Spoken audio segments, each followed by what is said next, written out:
Shalom e bem-vindos de volta ao Israel com a Aline.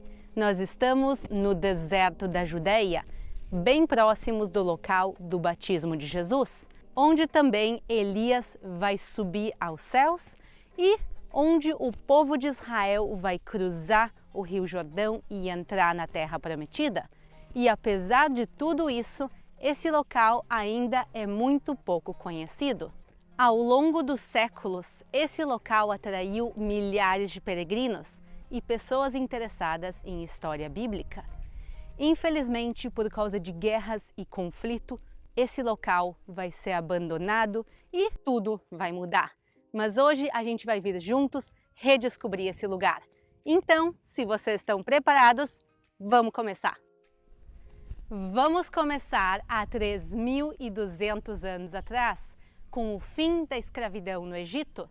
Finalmente, depois de 400 anos do povo de Israel escravo no Egito, eles podem sair à liberdade. Mas não vai ser tão simples assim. Por quê? Porque eles vão passar os próximos 40 anos vagando no deserto. Boa parte desses 40 anos no deserto, que hoje em dia é a Jordânia. E aí, finalmente, quando passa a escravidão, passam os 40 anos no deserto, eles podem entrar na Terra Prometida. E na frente do povo de Israel vão os sacerdotes carregando a Arca da Aliança. Quando eles colocam o pé no Rio Jordão, as águas se abrem e eles podem cruzar para o outro lado, para a Terra de Israel, para a Terra Prometida. Onde é o ponto específico onde eles vão cruzar o Rio Jordão? Ele é logo aqui, a gente já vai ver ele. Mas como a gente sabe que aqui é o ponto específico?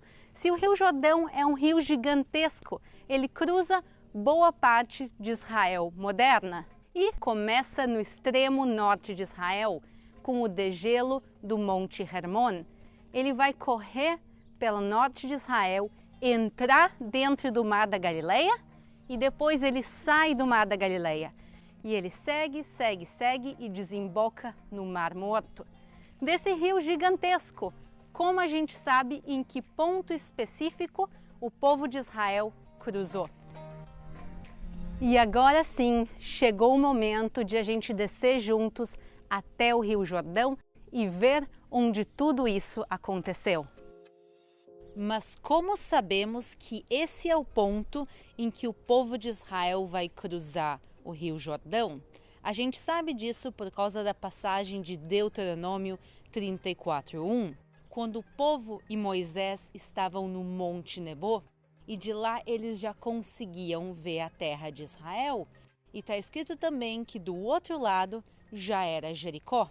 Agora vejam esse mapa, a gente consegue ver onde é o Monte Nebo, onde é a cidade de Jericó e o ponto bem no meio é esse ponto onde nós estamos, que hoje em dia é conhecido como Kassar El-Yehoud.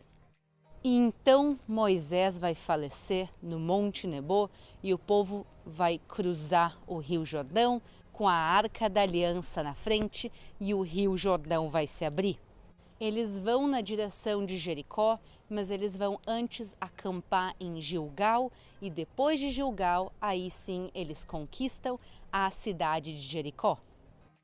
Talvez o Rio Jordão seja menor do que vocês imaginavam, e vocês estão certos. De todos os grandes rios do mundo, por exemplo, o Rio Amazonas que a gente tem no Brasil, justamente esse local tão simples foi escolhido para ser o local de tantas passagens bíblicas. E eu acho pessoalmente isso lindo, porque não importa a grandiosidade da água em si, e sim as histórias bíblicas que se passam aqui. O Rio Jordão é diferente nos seus diferentes pontos. Talvez vocês já tenham visto imagens do Rio Jordão largo, com as águas claras e transparentes. Isso existe, mas é o Rio Jordão mais ao norte, na direção da Galileia. Como a gente falou, hoje a gente quer conhecer o local verdadeiro onde as histórias bíblicas se passaram. E aqui a água, como vocês veem, ela é escura. Não porque ela é suja, longe disso. Esse rio ele vem desde o norte de Israel e ele passa pela Samaria e ele passa pelo deserto da Judeia e ele junta pó e areia e por isso a cor dele fica assim. E daqui o Rio Jordão ele desemboca no Mar Morto. A gente está somente a 7 quilômetros do Mar Morto. E outra passagem bíblica que acontece aqui é a passagem com Elias. Elias e Eliseu, eles vêm até o Rio Jordão. Como está escrito no segundo livro de Reis, segundo capítulo, Elias tira sua capa e assim ele vai abrir o Rio Jordão e cruzar para o outro lado. E aí vem uma carruagem de fogo e separa Elias de Eliseu. E aí um redemoinho vai levar Elias até os céus. Eliseu vai pegar a capa que tinha ficado para trás e outra vez usa a capa para cruzar o Rio Jordão. Como a gente sabe que é essa passagem aqui? Primeiro, porque muitas vezes a história bíblica busca os mesmos lugares. Pense em quantas passagens bíblicas acontecem em Jerusalém, acontecem muitas vezes no mesmo ponto. E além disso, também nesse mesmo livro, ele está escrito que eles vão e vêm de Jericó, que outra vez está bem pertinho daqui. Agora vamos falar do batismo de Jesus. Jesus morava na Galileia, mais especificamente em Nazaré. E ele vem ao deserto da Judeia a ser batizado por João Batista, que costumava batizar as pessoas aqui no Rio Jordão. Como nós podemos saber que esse também é o local do batismo de Jesus? Primeiro, por causa da conexão com as passagens bíblicas anteriores. Por exemplo, a entrada do povo de Israel à Terra Prometida. Também porque a gente sabia que João Batista vivia e batizava no deserto da Judeia. Como está escrito em Mateus 3:1. E naqueles dias apareceu João Batista, pregando no deserto da Judeia. E mais específico que isso é o que está escrito no livro de João, capítulo 1, versículo 28, onde ele nos conta que o batismo aconteceu em Beit Avará. No português, nas Bíblias, normalmente aparece Betânia, mas não é a mesma Betânia de Lázaro. Beit Avará quer dizer o local da passagem ou o local do cruzamento, porque aqui é onde o povo de Israel cruza o Rio Jordão e também porque aqui era um cruzamento de estradas, aqui tinham caminhos que conectavam nos tempos de Jesus. Por exemplo, a cidade de Jericó e Jerusalém, a zona conhecida como a Peraia, que é o outro lado do Rio Jordão. A própria expressão batismo vem do grego baptizo, que quer dizer imersão. Por quê? Porque naquela época os batismos, por exemplo, o batismo de João Batista, eram batismos de imersão na água. Essa é uma tradição judaica que já existia. Em hebraico a gente fala tvilá e ela é feita principalmente em lugares com água viva, que pode ser um rio, pode ser um mar, uma nascente de água ou uma estrutura construída especialmente para isso. É mikve e é uma tradição judaica que se faz até os dias de hoje. Então João Batista pega uma tradição judaica que já existia naquela época e dá um significado muito maior a ela.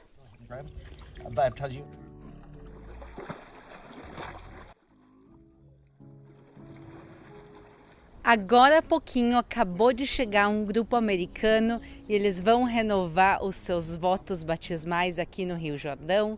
E olhem que lindo! Realmente é uma memória que as pessoas levam para a vida toda. E as roupas que vocês estão vendo, as túnicas, muitas dessas pessoas levam para os seus países e muita gente, inclusive, é enterrada depois, no fim da vida, com essas mesmas túnicas. Mais uma coisa importante que eu quero falar para vocês é que agora aqui é verão e por isso o nível do rio ele está bem mais baixo. Ele varia ao longo do ano. E vocês podem comparar agora com as imagens de alguns meses atrás, quando o nível da água estava bem mais alto. Mas como um lugar, biblicamente falando, tão importante pode ser tão pouco conhecido? E a resposta é por causa das guerras e dos conflitos que aconteceram aqui. Olhem essa placa, perigo Minas, minas terrestres. O que acontece é que essa zona vai ser invadida em 1948 pela Jordânia e vai ficar nas mãos dos jordanos até o ano de 1967, quando acontece a Guerra dos 6 Dias e Israel reconquista essa zona.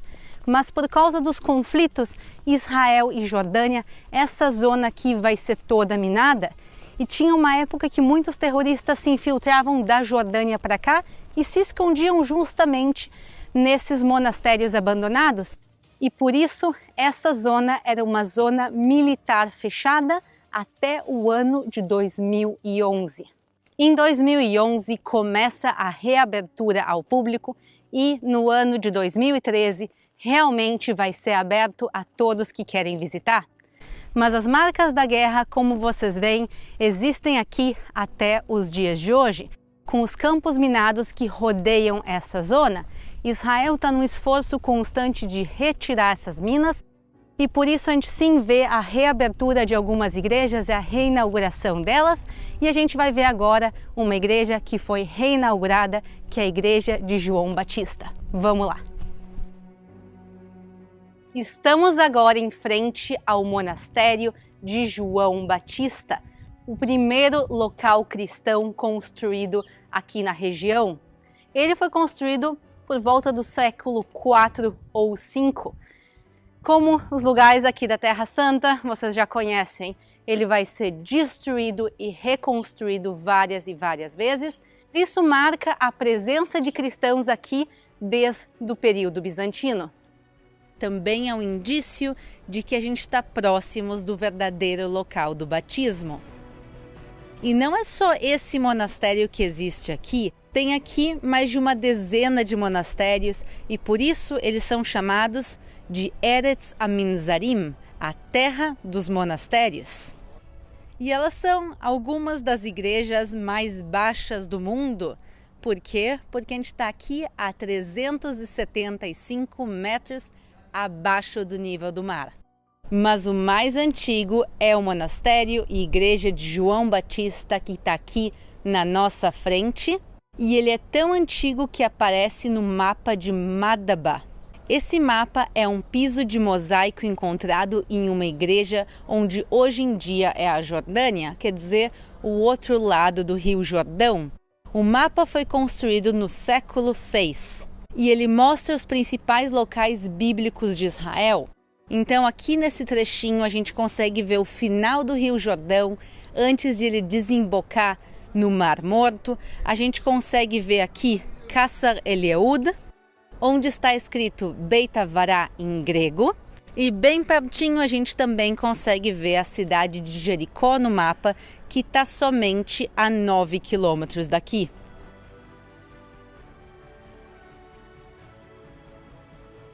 Mas como esse lugar funciona hoje em dia? Vocês podem ver por essa placa que está escrito aqui em cima em hebraico, Gvul Lefanecha. A fronteira está na sua frente. Quão próximo, pessoal? Aqui. A outra margem do Jordão já é literalmente a Jordânia. Aqui no meio do rio passa a fronteira. Literalmente, pessoal, dá para ir nadando até a Jordânia e vejam que é bem fácil. Na prática não, pessoal, a fronteira existe, ela fica bem próxima daqui, tem que passar, carimbar passaporte, passar de um lado para o outro, mas na prática, vejam a distância que a gente está da Jordânia. E tem gente que vem fazer o seu batismo ou renovar os seus votos batismais do lado israelense, mas também tem gente que vai do lado jordaniano. Do lado de lá a gente consegue ver uma igreja moderna construída e essa é a bandeira da Jordânia. Como vocês conseguiram ver, a situação hoje em dia é muito diferente do que era há anos atrás. Hoje em dia a fronteira é o rio e uma plaquinha ali no chão dizendo que não se pode passar de um lado para o outro. Apesar de tudo isso, aqui ainda assim é uma fronteira e por isso tem soldados do lado jordaniano e também soldados do lado israelense E agora vamos dar um oi, vamos dar um shalom para as soldadas que estão aqui hoje. Shalom. שלום, מה השמות שלכם? אני רבקה, אני אווה. איזה יחידה אתם? חי"ר גבולות, לביא הבקעה. יש לך משהו שאת רוצה להגיד? בסך הכל מדינה מהממת, אנחנו באות שומרות פה על הגבולות, נהנות, זו זכות לבוא ולהגן על המדינה, וזהו. תבואו לבקר. מוזמנים. Elas estão convidando vocês também a virem a Israel e a gente diz em hebraico, Toda Rabá, muito obrigada. Obrigada por cuidarem do país, obrigada por falarem com a gente e a gente se vê na próxima. Vamos seguir o nosso passeio. E é um privilégio poder realmente entrar nessa água onde tantas histórias aconteceram e também refrescante no dia de hoje. Está mais de 40 graus aqui no deserto da Judéia hoje. Faz parte do nosso verão. Julho e agosto são os meses mais quentes de Israel, mas vamos aproveitar um pouco mais essa vista e dessa água tão refrescante. A maior parte dos grupos que visitam a Terra Santa vão visitar o outro lugar do Rio Jordão e lá eles fazem a renovação dos votos batismais ou o próprio batismo. Por quê? Porque lá o rio é bem mais largo, a água é bem mais limpa, no sentido outra vez de aqui ela ser escura por causa do deserto. Mas o local verdadeiro do batismo é realmente aqui. Então, na próxima visita de vocês à Terra Santa, não esqueçam de colocar Qasr El-Yaud também na lista de vocês. Espero que tenham gostado do vídeo do dia de hoje. Não esqueçam de se inscrever aqui no canal e de deixar aquele like. Um grande beijo e até a próxima!